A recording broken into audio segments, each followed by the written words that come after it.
It's amazing that an accidental discovery in a chemistry lab has now led to recovering fingerprints from a murder 40 years ago and is going to be used in the future of forensics. On November 13, 1983, Paula Lowe was found brutally beaten and ran over in the roadway, resulting in her death.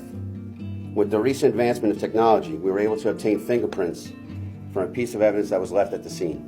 This evidence was presented to a grand jury, which led to the arrest of Ralph Williams 38 years after the crime. Normally, to develop a finger mark on a surface, it involves either kind of dusting or a chemical treatment to make something that's invisible visible. And normally, if you wash away that invisible finger mark, it's gone.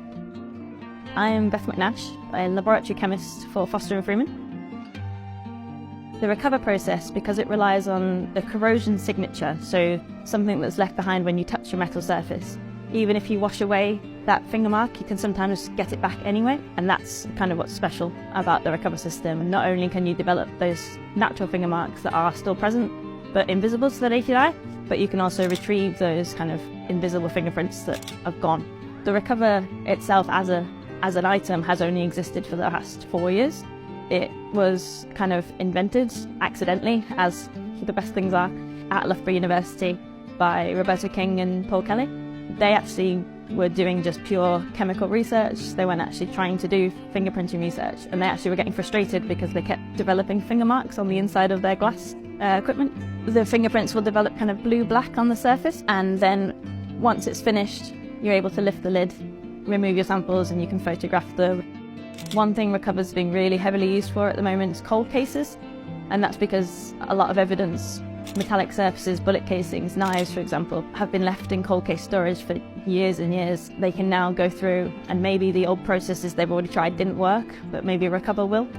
Recently there was a case in Florida. It was a 38-year-old case that had been under lock and key, just sat in a box for many, many years. They actually had a butter knife that was recovered from the scene, and they processed this using the recover system, and they got fingerprints that actually matched the person that they had suspected from many, many years ago, and actually got a trial from it. I think it's really exciting to see new forensic research and police forces adopting it, and I think it will hopefully pave the way for even more new processes. We can get fingerprints back that weren't there, so what are we going to be able to do next?